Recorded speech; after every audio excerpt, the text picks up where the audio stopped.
আজ শুক্রবার ৪ ডিসেম্বর ২০১৫ ২০ অগ্রহায়ণ ১৪২২ বঙ্গাব্দ হেমন্তকাল। মাঝে মাঝে এমন হয় চারপাশটা দেখে, চারপাশের মানুষের অস্থিরতা দেখে কিছু কথা বলতে ইচ্ছে করে। মানুষ শুধু ছুটছে দিক বিদিক, সবাই ছুটছে যার যার বাধা গন্তব্যে। কি এক অদৃশ্য সুতো যেন আমরা বাধা পড়ে আছি এখানে ওখানে। দরকারের নাটাই যেদিক থেকে টান দিচ্ছে আমরা সেদিকেই ছুটছি। এই ২১ শতকে এসে সব ভুলে শুধু গাধার মতো দরকারের বোঝা বয়ে বেড়াচ্ছি যেন। আমরা এক একটি মানুষ যার যার নিজের ভিত্ত হয়ে গেছি। এই অনুভবহীন, বর্ণ গন্ধ ছন্দ আনন্দহীন দাসত্ব জীবন থেকে মুক্ত হওয়া দরকার। মনে রাখা দরকার আমরা যেন কেবল প্রয়োজন মেটানোর যন্ত্র না হয়ে পড়ি। প্রিয় দর্শক, আশা করছি ভালো আছেন সকলে। আজকে সারাটা দিন সবার জন্য শুভ হোক এই প্রত্যাশায় শুরু করছি আজকে দিন প্রতিদিন। আজ দিন প্রতিদিনে রয়েছে আজ কোথায় কি জানেন হয়তো, চিরসুন্দর, অভিধান, স্বাস্থ্য কথন, আজকের বাংলা ভিশন এবং সবশেষে আনন্দ আড্ডা। সুপ্রিয় দর্শক, আমাদের আনন্দ আড্ডার আজকের অতিথি ঢাকা বিশ্ববিদ্যালয়ের চারুকলা অনুষদের অধ্যাপক এবং চিত্রশিল্পী রোকেয়া সুলতানা। চলুন পরিচিত হই আজকের অতিথির সাথে। শুভ সকাল, কেমন আছেন? শুভ সকাল, খুব ভালো আছি।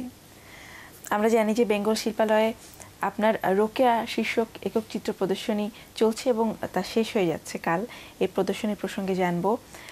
আপনি ঢাকা বিশ্ববিদ্যালয়ের চারুকলা অনুষদের অধ্যাপক হিসেবে আছেন, সেখানকার বিষয়ে আড্ডা দেব এবং বর্তমানে এই চিত্রশিল্পের কি অবস্থা, আমরা বাইরের দেশের সাথে তাল মিলিয়ে কতটা এগোতে পারছি সেই প্রসঙ্গে আড্ডা দেব। তবে তার আগে রয়েছে আমাদের নিয়মিত কিছু পরিবেশনা। আজ বাংলাদেশ শিল্পকলা একাডেমির জাতীয় নাট্যশালার মূল থিয়েটার হলে রয়েছে থিয়েটার নাট্যোৎসব ২০১৫ উপলক্ষে নাটক কোকিলারা। একাডেমি স্টুডিও থিয়েটার হলে রয়েছে মহাকাল নাট্য সম্প্রদায়ের পরিবেশনায় নাটক নিশিমন বিসর্জন। আজ রাজধানী মোহাম্মদপুরের কলাকেন্দ্রে চলছে শিল্পী রাজীব দত্তর how do I rent a plane শীর্ষক একক চিত্র প্রদর্শনী। চলবে ১০ ডিসেম্বর ২০১৫ পর্যন্ত। সময় প্রতিদিন বিকাল ৫টা থেকে রাত ৯টা পর্যন্ত। বাংলাদেশ কম্পিউটার কাউন্সিল বা বিসিসি বাংলাদেশের কম্পিউটার ও তথ্য প্রযুক্তি বিষয়ক নিয়ন্ত্রক সংস্থা। ১৯৯০ সালে প্রতিষ্ঠিত বাংলাদেশের তথ্য ও যোগাযোগ প্রযুক্তি মন্ত্রণালয়ের অধীনে স্বায়ত্তশাসিত এই সংস্থাটি দেশের কম্পিউটার ও তথ্য প্রযুক্তি খাতের কার্যকর এবং পদ্ধতিগত বৃদ্ধি নিশ্চিতকরণের নীতি প্রণয়ন করে থাকে। বিসিসি গঠনের প্রধান উদ্দেশ্য হচ্ছে তথ্য প্রযুক্তি খাতের কার্যকরী ব্যবহার ও সম্প্রসারণ নিশ্চিত করা। এই উদ্দেশ্যে বিসিসি শুরু থেকে বিভিন্ন নীতিমালা তৈরি ও এর প্রয়োগ করে যাচ্ছে। এছাড়াও সরকারি বিভিন্ন প্রতিষ্ঠানে কম্পিউটারকরণ সম্পর্কিত বিষয়ে পরামর্শ দিয়ে থাকে। শুধু তাই নয়, আইটি বিষয়ক বিভিন্ন প্রশিক্ষণের মাধ্যমে তথ্য প্রযুক্তি বিষয়ে দক্ষ জনশক্তি তৈরিতে গুরুত্বপূর্ণ ভূমিকা পালন করছে প্রতিষ্ঠানটি। জেনে নিন ঠিকানা ও প্রয়োজনীয় তথ্য। বাংলাদেশ কম্পিউটার কাউন্সিল, বিসিসি ভবন, ই14/X, আগারগাঁও, শেরেবাংলানগর, ঢাকা ১২০৭। ফোন 02-৮১৪৪-০৪৫। সুপ্রিয় দর্শক, আজকে চিরসুন্দর পর্বে আপনাদের জন্য রয়েছে বাংলা ভিশনের আর্কাইভ থেকে একটি গান।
সুপ্রিয় দর্শক, প্রতিদিন পারস্পরিক ভাব বিনিময় কথোপকথনে আমরা বিভিন্ন শব্দ ব্যবহার করি।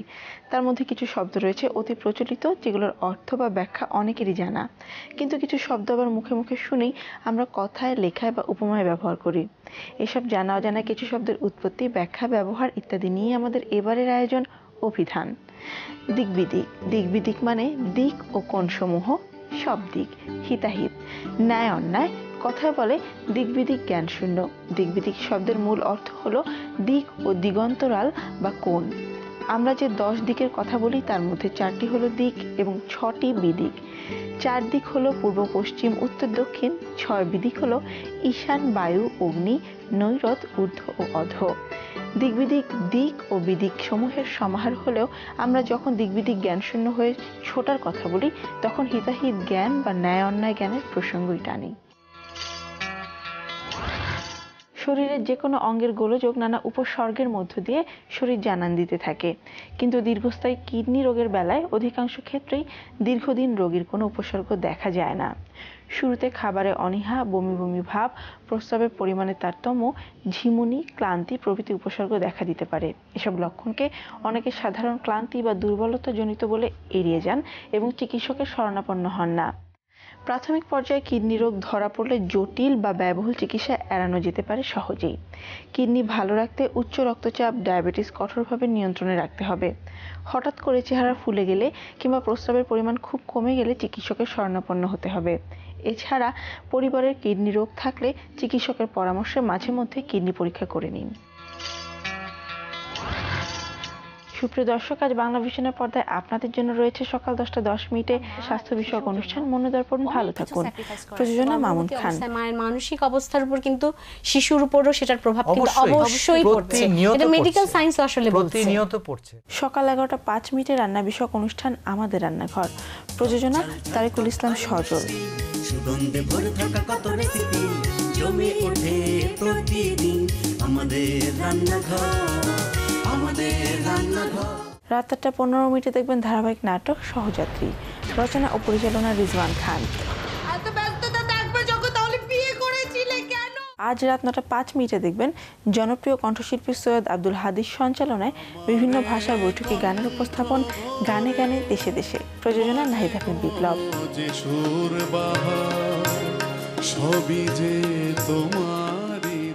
গানের যদি কোনো ছবি হয়, গান দিয়ে যদি কোনো ছবি আঁকা যায়, তাহলে তিনি সেটি আঁকতে সক্ষম হয়েছিলেন।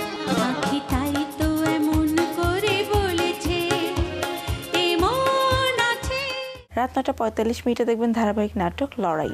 রচনা মোহাম্মদ মামুন ও রশিদ। পরিচালনা আল হাজেন।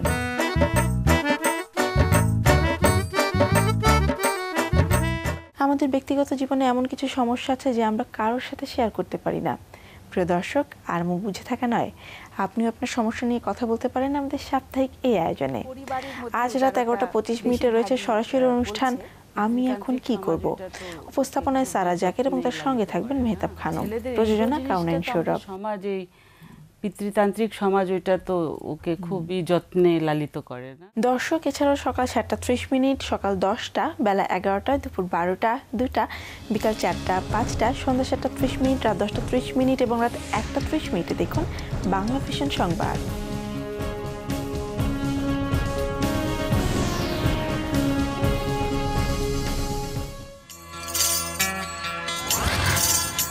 আসুন ফিরে যাই আমাদের আজকের অতিথি, ঢাকা বিশ্ববিদ্যালয় চারুকলা অনুষদের অধ্যাপক ও চিত্রশিল্পী রোকেয়া সুলতানার কাছে। আপা, আমরা শুরুতেই বলছিলাম বেঙ্গল শিল্পালয়ে আপনার একক রোকেয়া শীর্ষক চিত্র প্রদর্শনী শুরু হয়েছে এবং কাল শেষ হয়ে যাচ্ছে। এই প্রদর্শনীর প্রসঙ্গে যদি একটু বলতেন। বেঙ্গল ফাউন্ডেশন একটা খুবই প্রসিদ্ধ সুপ্রতিষ্ঠিত একটা অর্গানাইজেশন। ওনাদের প্রত্যেকটা অনুষ্ঠানই খুব সুন্দরভাবে হয় এবং এটার আয়োজক যারা থাকেন তারাও খুবই কি বলবো যে অনেক বিনয়ের সাথে প্রত্যেকটা জিনিস সুন্দর করে পালন করেন। আর সেকেন্ড হলো আমার এক্সিবিশন।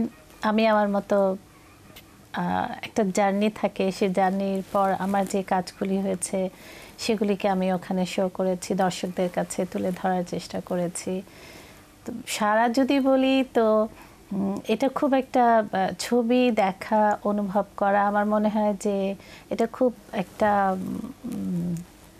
অনেকটা খুব নিভৃত বা খুব সাইলেন্ট অনুভূতিটার বেশি, মানে দেখে অনুভব করা, ফিল করা, তারপর মানুষ হয়তো নিজের অভিব্যক্তিটা প্রকাশ করেন।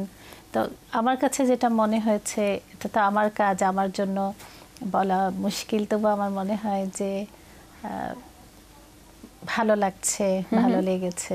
এই প্রদর্শনীতে মোট কতগুলো ছবি ছিল? 50টার মতো কাজ ছিল। আর মাধ্যম আসলে অনেকগুলি মাধ্যম এখানে আমি এক্সিবিট করেছি। আমার এক্সিবিশনের আমি এটা রোকেয়া শীর্ষক একটা টাইটেল দিয়েছি। এটা আমাকে অনেকেই প্রশ্ন করেছেন যে কেন আমি রোকেয়া নাম দিলাম। এটা খুব আমাদের এখানে খুব দেখা যায়নি বা দেখা যায় না। তো তখন আমি বলেছি যে আসলে আমি দুইটা প্রশ্ন, মানে দুইটাকে মিলিয়েই বলছি আসলে নিজের নামে প্রদর্শনীর বিষয়টা আসলে খুব একটা দেখা যায় না। হ্যাঁ, তো কেন রোকেয়া? কারণ আমি এখানে আমার নিজের কাজগুলিকে প্রায় আমার কিছু কাজ আছে যেগুলো আমার 15-20 বছরেরও পুরানো। কারণ আমি এখানে হঠাৎ থেমে যেন থমকে আমার নিজেকে আরেকবার দেখলাম, নিজেকে মূল্যায়ন করছি, নিজেকে চেনার চেষ্টা, যে নিজেকে একটা আয়নার মুখোমুখি দাঁড় করিয়ে দেওয়ার একটা ইচ্ছা হয়েছিল বা এটা হয়েছে আর কি, ওরকম করে। এবং আমার মনে হয় যে সেই কারণে আমার বেশ কিছু পুরনো ড্রয়িং এবং ওয়াটার কালার এবং প্রিন্ট মেকিংয়ের কাজও, মানে এখানে আমার 84-এর কাজও আছে, এখানে 75-এর কাজও আছে। এবং সেই সাথে আমি যেই সিরিজগুলি নিয়ে কাজ করি, লাইক আর্থ ওয়াটার এয়ার, ম্যাডোনা সিরিজের অনেক বড়, আমি প্রায় 13 ফুট 7 ফুট মাপের ক্যানভাসে ম্যাডোনা করেছি। বেশ কিছু বড় বড় কাজ আছে। সেটা আমার একটা ভীতি ছিল। এই যে একটু আগে বললাম যে নিজেকে একটা নিজের কাছে নিজেকে চ্যালেঞ্জ ছুড়ে দেওয়া, এটাই আসলে রোকেয়া নামটা দেওয়ার কারণ। এবং কিছু আমার রিলেশন সিরিজের কাজ আছে, কিছু আমার মরমী সাম্রাজ্য একটা আমি সিরিজ করেছিলাম, ওইটার কিছু। এই জন্য আমি সিরিজগুলিকে ভাগ করে করে এখানে দেখিয়েছি এবং সেই সঙ্গে আমার পুরানো কাজ। এবং এই প্রদর্শনী আপনার কততম প্রদর্শনী ছিল? একদম এক্সাক্ট সংখ্যাটা আমি বলতে পারবো না, তবে আমার মনে হয় এটা 17 বা 18তম আমার সোলো প্রদর্শনী, একক চিত্র প্রদর্শনী। এবং আগের প্রদর্শনীগুলোর কাজ প্রসঙ্গে একটু যদি বলেন যে কি ধরনের কাজ ছিল সেগুলো? 86-এ আমি প্রথম একক প্রদর্শনী করি এবং সেটাতে বেশিরভাগ আমি শান্তিনিকেতনে মাস্টার্স করেছি। আমার সেই এমফাইনের কাজগুলি বেশি ছিল এবং এমফাইনের পর আমি কিছু বাংলাদেশে এসে নতুন কাজ করেছিলাম, সেগুলা মিলিয়ে মূলত আমার প্রিন্ট মেকিং, ওয়াটার কালার আর স্কেচ ছিল সেখানে। প্রথমটা আমি একটু বিশদ বললাম এবং তারপরে তারপরে আমি আরেকটা প্রিন্ট মেকিংয়ের আমার দ্বিতীয় সোলো করেছিলাম আলিয়েন্স ফ্রান্সিসে, তৃতীয় সোলো করেছিলাম সোনারগাঁ হোটেলে একটা গ্যালারি ছিল ডিভাইন। আর প্রথমটা আমি করেছি সেটা কিন্তু তখন ইন্টারকন্টিনেন্টাল বা শেরাটন হোটেল ছিল, ওরা একটা গ্যালারি করেছিল। একটা সময় ছিল যখন আসলে আমরা আমাদের এই কাজগুলিকে দেখানোর জায়গা খুঁজে পেতাম না, এরকম একটা সময় গেছে। বলছিলেন যে শান্তিনিকেতন থেকে মাস্টার্স করেছেন, সেক্ষেত্রে গ্র্যাজুয়েশন করেছেন কোথা থেকে? এবং তার আগে আসলে এই যাত্রা শুরু, আপনি চিত্রশিল্পী হবেন এবং এই বিষয়টা নিয়ে পড়াশোনা করবেন, শুরুটা একটু শুনবো। মানে ওরকম করে বলার না, আবার যদি মনে হয় সেরকম একটা কিছু, একদম যখন আমি ছোট ছিলাম আমি মাঝে মাঝে ভাবি যে হয়তো এটাই আমার করার ছিল, এটাই আমাকে ঈশ্বর এটা করার জন্যই আমাকে পাঠিয়েছেন। আমি অবসেসড আমার এই শিল্পকর্মগুলি করার, কারণ খালি সবসময় হয়তো ছবি আঁকি না, আমি ভিডিও প্রজেকশন করেছি, কিছু আমি 3 ডাইমেনশনাল জিনিসও করেছি, আমি প্রিন্ট মেকিং করি, সেটাও কিন্তু টেকনিক্যালি পেন্টিং থেকে অনেক ডিফারেন্ট। তো আমার মনে হয় যখন ছোট ছিলাম আমি খুব প্রকৃতি প্রেমিক, সেই ছোটোবেলা থেকে আমার যেটুকু আমার নিজের মনে পড়ে যে আমি খুব মানে নেচারের মধ্যে ডুবে থাকতাম, একা একা থাকতাম, একা একা গান গেতাম। আমি প্রায় স্কুল ফাঁকি দিতাম। আর খুব আমার ঠান্ডা লাগতো, তো একটু ঠান্ডা লেগেছে, শরীর খারাপ হয়েছে বললেই মা বলতো ঠিক আছে আজকে স্কুল যেতে হবে না। আমাদের একটা উঁচু বারান্দা ছিল। তো খুব এটার কারণটা হলো যে আমি খুব কল্পনাপ্রবণ একটা শিশু ছিলাম, নিজে নিজে অনেক কিছু বানাতে পারতাম, গল্প বানাতে পারতাম, ঘটনা বানাতাম, গান বানাতাম। তো এরকমই সময় আমি দেখতাম যে আমার বড় বোনেরা ছবি আঁকে, তো এই যে লাইন দিয়ে একটা শেপ হয়ে যাচ্ছে, একটা চোখ নাক মুখ হয়ে যাচ্ছে, আর নৌকা এঁকে বাংলাদেশের গ্রামের দৃশ্য এঁকে ফেলছে, এগুলা দেখে আমারও মনে হতো যে আমিও পারি না, একটা কাগজের মধ্যে একটু পর একটা শহর হয়ে গেল, একটা গ্রাম হয়ে গেল, একটা বড় গাছ হয়ে গেল। তো এটা একটা আমার মনে হয় যে নিজের মধ্যে খুব একটা আকাঙ্ক্ষা তৈরি হয়েছিল। এবং এই যে কল্পনা প্রবণ মনটা, আকাঙ্ক্ষা, কারণ হয়তো খুব বাস্তব কিছু নিয়ে ভাবলে হয়তো ভাবতাম না। এবং যখন আমি ম্যাট্রিক দিই তখন আমরা ঢাকা শহরে ছিলাম, তো সেটা আমার আরেকটা সুযোগ হলো। বাবা সরকারি চাকরি করতেন, হয়তো অন্য কোনো জেলায় থাকলে, কারণ আমাকে হয়তো একা ওনারা হোস্টেলে রাখতেন না যতটুকু আমি বুঝি। তো সেটা একটা সুযোগ ছিল যে আমি তখন, আর ছোটবেলায় আমি কিছুটা শাহাবুদ্দিন ভাইকেও চিনতাম, আরেকজন শিল্পী সৈয়দ জাহাঙ্গীর, ওনার কিছু আঁকা, মানে ঘটনাচক্রে আমরা এক শহরে এক জায়গায় ছিলাম। তো এগুলো কিছুটা আমার দ্বারা বেঁধেছে, মনের মধ্যে আগ্রহ হয়েছে। তো তখন আমি চাইলাম যে চারুকলায় পড়তে, এবং আলটিমেটলি একটু হয়তো হয়েছিল, কিন্তু ভর্তি হতে পেরেছিলাম। মানে ফ্যামিলি থেকে একটু ভেবেছিল, কিন্তু ভর্তি হতে পেরেছিলাম। এবং এখান থেকে আমি, তখন এটা সরকারি কলেজ ছিল, আমি এখান থেকে আমার ব্যাচেলার ডিগ্রি নেই। এই যে বিভিন্ন গ্যালারিতেও তো আপনার এক্সিবিশন হয়েছে, এবং আপনাদের সময় যখন শুরু করেছিলেন তখন গ্যালারিও সেই পরিমাণ ছিল না, কম ছিল।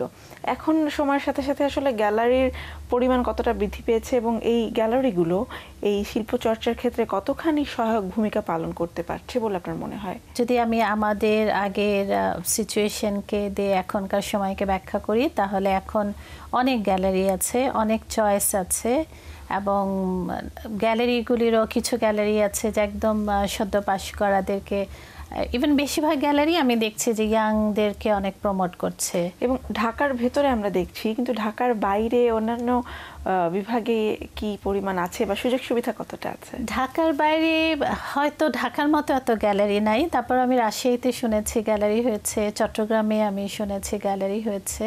তবে হয়তো আমাদের বাংলাদেশে সব কিছু একটু ঢাকা কেন্দ্রিক, ঢাকামুখী, সেজন্য আমার মনে হয় যে বাইরে হয়তো এতটা হয়নি। কিন্তু এখন চারু বিদ্যাপীঠ, এটা আমার মনে হয় যে প্রায় বাংলাদেশের, আমার মনে হয় বেশিরভাগ ডিস্ট্রিক্টেই এটা শিক্ষাক্রম হচ্ছে, নানাভাবে হচ্ছে।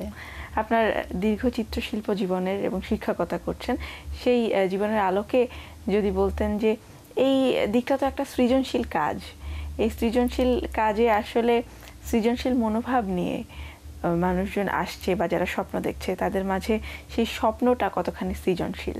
আমরা যদি একদম চারুশিল্পের বা পৃথিবীর শিল্পকলার ইতিহাস দেখি, তো এটা হয় না যে দলে দলে হাজারে হাজারে লাখে লাখে শিল্পী, বা আমরা এখন আসলে ভিজুয়াল আর্টিস্ট বলতে চাই এটাকে, যে অনেকগুলি মাধ্যমে একজন শিল্পী, একজন নাটকের শিল্পী, উনি কাজ করতে পারেন পেন্টিংয়ের, ওনার নাটকের কিছু অভিব্যক্তি অ্যাড করে, পারফরমেন্স করে। তো এই জন্য আমরা এটাকে একটা বৃহত্তর ইয়েতে এইভাবে ইউজ করি, ভিজুয়াল আর্টিস্ট। কিন্তু আমি যদি বলতে চাই যে কখনোই আসলে অনেক বেশি সংখ্যায় এটা হয়নি, আমার ধারণা যেটা হয় না, অনেক বছর পর দেখা যায়।